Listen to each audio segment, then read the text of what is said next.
Thank you so much. Let me take this across to my guest who's now joining us on the broadcast. Mr. Sanjay Rana, who's a political analyst, is with us on the broadcast. Mr. Rana, thank you so much for being a part of this discussion.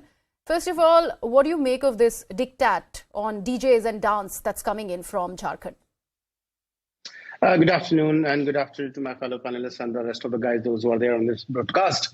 Obviously, it looks that it's forcing someone, and they need to understand. If you're talking about the nikah is obviously agreement between the two people, and obviously two people will decide what they have to do, what they have to not do. And again, understand it's as per the Islamic law or Islamic, fundamental Islamic procedure. Obviously, it's not allowed to have dance and play the instrument, but they can celebrate as per the agreement between the two parties. They want to keep the things as per the Islam. They have to keep the things simple as much as possible because depend upon the financial condition of the both the guys and depend upon the couples, I would say.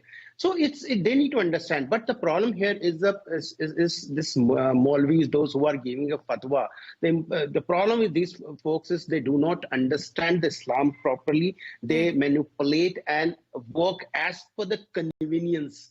That is the problem in India. If you look at abroad, there are about 59 countries are there in Islamic countries, and if you look, they are celebrating. There is a different way. When the Quran was written, at that point of time, there was no instrument, there was no fireworks were there. So obviously, we need to evolve. We need to move as per the time is there. But they are strict. They are just forcing the people because most of the Muslim people are illiterate and they do not have knowledge about the Islam, actual Islam. They are not able to read all the things, just they are mug-upping the things or whatever the mullahs are saying, they're following. If they go and read each and everything, it's categorically mentioned that they can celebrate. A woman can sing a song. I understand. At that point of tabla and all instrument was there, it was not allowed. But women can celebrate, they can sing a song, obviously to celebrate their marriage or nikah, whatever we can call. But they are, if you look at the current scenario in India, all the mullahs and Maulvis, they are absolutely twisting the words, twisting the all right. Mr. Rana, let me take this across to Mr. Tausif Ahmed Khan, who's an advocate, who's also now with us on the broadcast. Mr. Khan, the fact that this point that Mr. Rana is making, that the problem when it comes to the community is that there are others who are interpreting the religion for them and they are doggedly going ahead and following it without questioning it. Do you think that is where lies the issue, the main issue, because of which the critique also comes in against Muslims? You see, fatwas are private opinion of a mufti or the Maulana, for you to understand, I'll use the term, but it is actually a mufti who is qualified to give a fatwa, is basically a personal opinion given by the mufti upon parties approaching them. And these fatwas cannot be legally enforced in any court. It is a personal opinion. In a way, if there is an arbitration, a party approaches a mufti and asks for his opinion on any given question, the mufti provides it. Now, whether it is legally binding on anyone, it depends totally on the parties. Any person has a liberty in his own right or in her own right to celebrate their wedding in whichever way they want. No, but on the one hand, you're saying it's not legally binding. So there is no question of whether it is binding on the parties or not. It's just a personal interpretation of this mufti. He has gone ahead and enforced this diktat and it becomes part of the community. They decide as a community to whether to enforce it or not. Is that what you're saying? Because legally, it has no merit. Legally, it is not binding. And it is not a question of community. It is a question of the interested parties, the parties who have approached the mufti and obtained the diktat.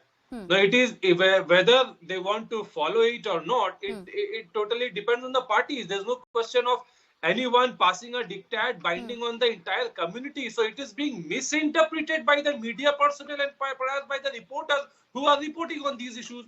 How are they legally binding? They are not the law and order an act passed by the parliament. They are not an order of a court And even if there is an order of a court, it is binding on the No, parties Mr. on which Khan, the order no, is we are passed. not misinterpreting it. We are reporting it as is. We are calling it a diktat that has come out of the Jama Masjid in Dhanbad.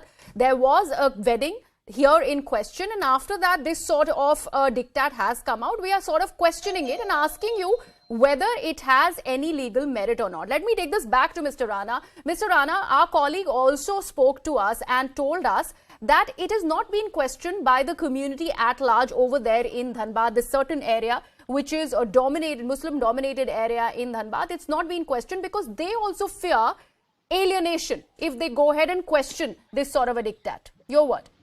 Here is, we need to look at the two parts. One, the legal part, as my friend categorically mentioned, that legally we cannot, it's not legally right. Obviously, it's a personal opinion. There was a legal part. I'm just barking this point at this point of time. When we're talking about the second part, whether other people are following and not following, please understand, if you're living in a society where you're living in the culture or dominating place, it's very difficult to oppose the person who's driving. It's a kind of driving force. Maulvi or Mufti are the driving force. They are the supreme of that particular community, as so-called.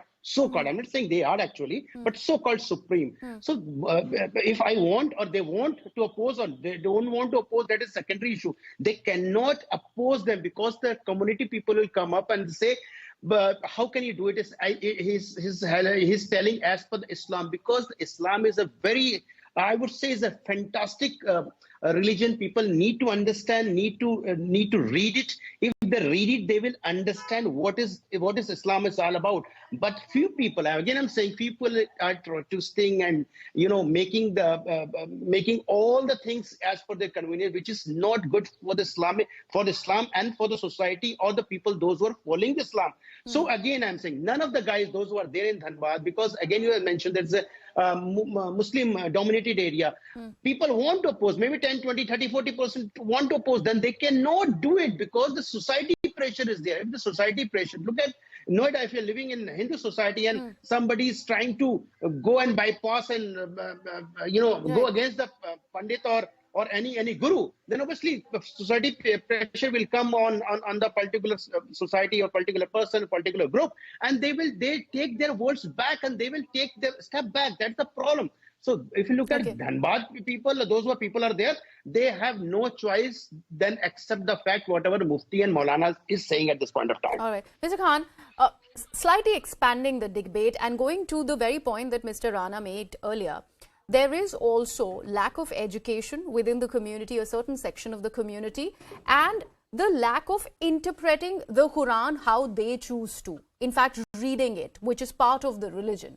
Do you think because of which you'd have, let's say, a Darul Uloom Devband, which would have that kind of a clout, or in this case, the Jama Masjid in Dhanbad, that they decide and tell what is it that needs to be done, and because of which it is being doggedly followed? However, how much of that is accepted within the Islamic law, within the Sharia law? You see, Sharia law is there, but whether those who follow the faith want to follow the Sharia law is totally upon them. It is consensual. It's not binding. It's not that if you don't follow, then you will be sent to jail.